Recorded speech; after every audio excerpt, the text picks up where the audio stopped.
Like even these escalators, they look old, but it don't matter because they're so good, you know. That's so cool. Like, you know how people have nostalgia for old stuff?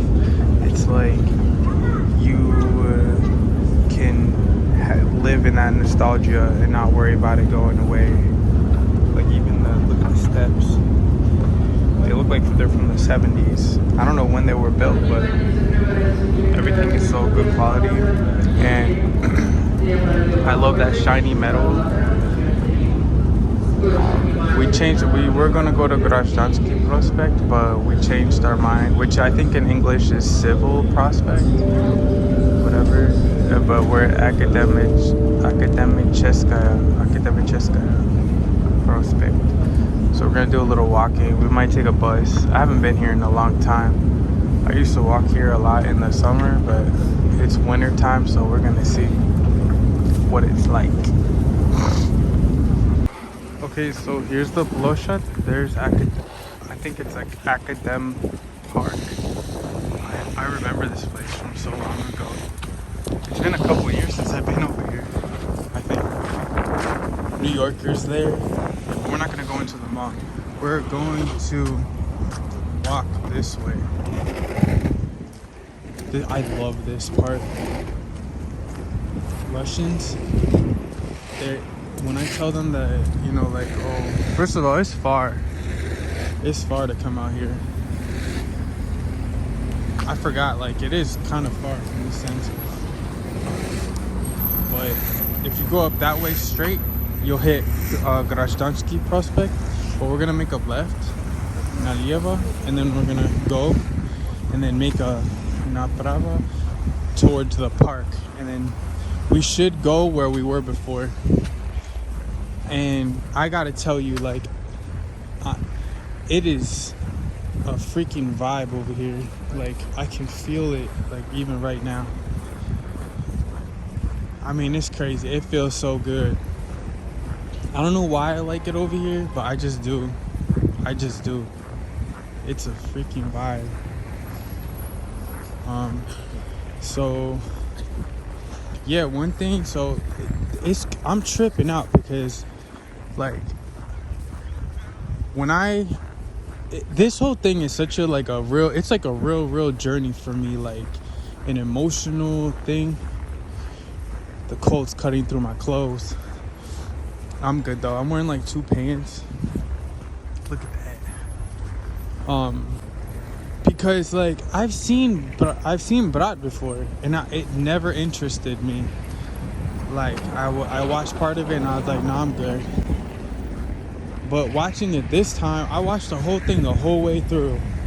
I skipped the part in the beginning because I wanted to see what they were talking about the US. But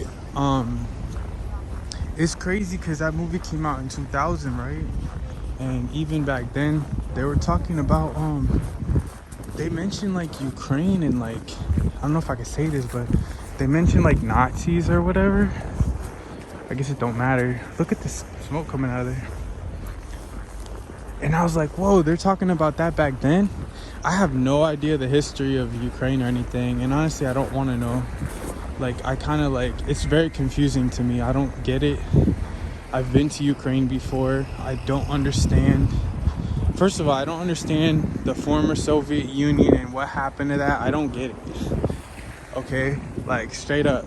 Like, you know how people say they don't get cryptocurrency? It's like, yeah, I don't get it. And I feel like no matter how many times, like, somebody thinks they can try to explain it or whatever, I'm still not gonna get it. But one thing that's interesting is, like, they brought it up even back then. That was like 23 years ago. The guy, he shoots the guy that was after him. Like, when he meets the brother, he meets him at the airport, and he's like, are you a Nazi supporter? It's like, whoa, what? Because they're talking about that now even. I was like, I've heard that before. I was like, what's going on? Oh, and another thing is that when they were when the brother got to Brighton Beach, I love the brother too. Like, the brother who was, like, at home with his mom, and the mom was like, like, go to your brother, look, he's on TV, you don't help me or whatever. And he's like, shut up. Nah, he didn't say shut up, he's like, whatever.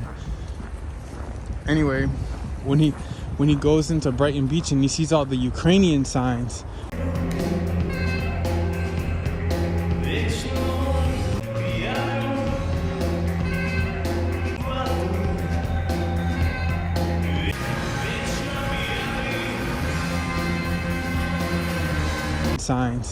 because I was in Ukraine before, and I was in Kiev. Kiev is a beautiful, beautiful city.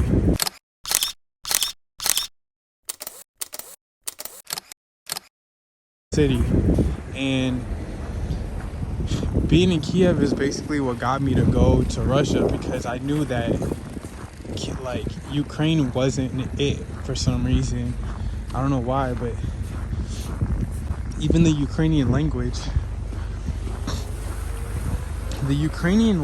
to me, and I could be completely wrong, and I please don't sit there and be like, oh, what are you talking? This is just my stupid perspective, but without me knowing anything about anything, I always thought that Ukrainian was like a distorted version of Russian, and I never really liked the Ukrainian language. I don't know, I just didn't like it. Granted, I love being in Ukraine. I was there for 4 months during 2020, and I did a lot of walking around just like this. But all that made me want to do was get to Russia. I was like, I'm in Ukraine, but this isn't quite it. I feel like I need to be in Russia. And I don't know anything about Ukraine. I have no idea the history. I have no clue. Ukrainians are some of the sweetest people I've ever met before. But it's so interesting. The guy, he's like, he shoots him and he's like, this is for what you did in Severost or whatever. Вы мне, гады, еще за Севастополь ответите. Sevastopol, whatever that Ukrainian city is called. And it's crazy because I have really my own opinion about the military, but I was in the Navy for a while. But I came across a recommended in my YouTube about this guy who volunteered to go to Ukraine. And I always think, I was like, you know, you got to be real careful like what you involve yourself in, you know what I mean? You got to be real careful what you involve yourself in. So what happened was that he had volunteered to go to Ukraine. He went over there. He wound up killing a Russian soldier without knowing that he wasn't supposed to. He had wandered into like a Russian position or something like that. It was nighttime. There was some kind of agreement that they wouldn't fight at night. They just went to sleep. And he killed the Russian dude. And it said like it haunted him, you know what I mean? Like it haunted him. You know, you start to think like all these people with like PTSD and whatnot, you think like, oh, like why would it haunt you? You know what I mean? Why would it haunt you? Why would it haunt you? I mean, it haunts people for a reason. Why is that? It's because, you know, my theory is that you're involving yourself in something that you should not involve yourself in, and you have a deep sense of guilt for that. You have a deep sense of guilt for that. You took lives that you should not have taken, and you're haunted by that, and it'll haunt you for the rest of your life. I don't know, maybe I'm wrong though, but so he said he really felt bad about that.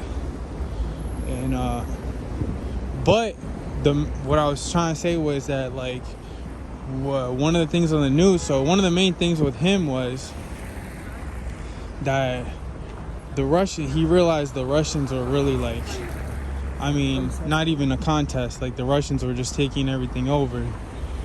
You know, like I'm not trying to talk shit about either side. I mean, it's just, that's what he said. You know, because in the U.S. media, obviously, they're telling all kinds of stupid lies and stuff like that.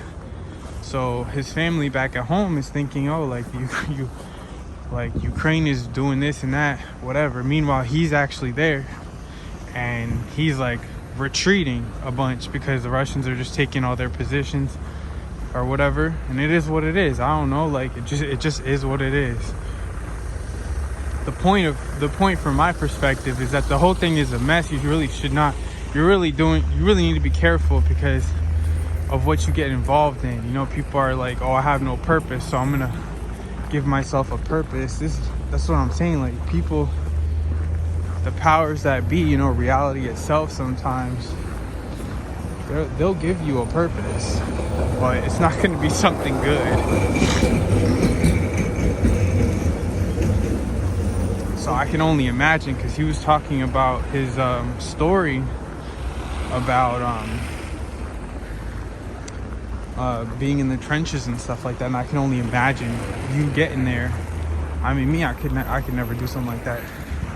I can only imagine you getting there and being like, what have I gotten myself into? What am I doing here? I'm about to die for nothing. You know what I mean? You're gonna die for fucking nothing because somebody told you that you're gonna come in and be a hero and help these people out when you have no clue what's going on. If you ask me if you put a gun in my head right now and told me, hey, explain to me what's going on between Ukraine and Russia, explain to me about the Soviet Union, bro, you might as well kill me, because there ain't no way I know anything about that at all. And I feel like I could read about it. For, you know, I could read books upon books about it, and I still wouldn't understand it. This is going to be continued on the next video because the editing software won't let me upload the full video. So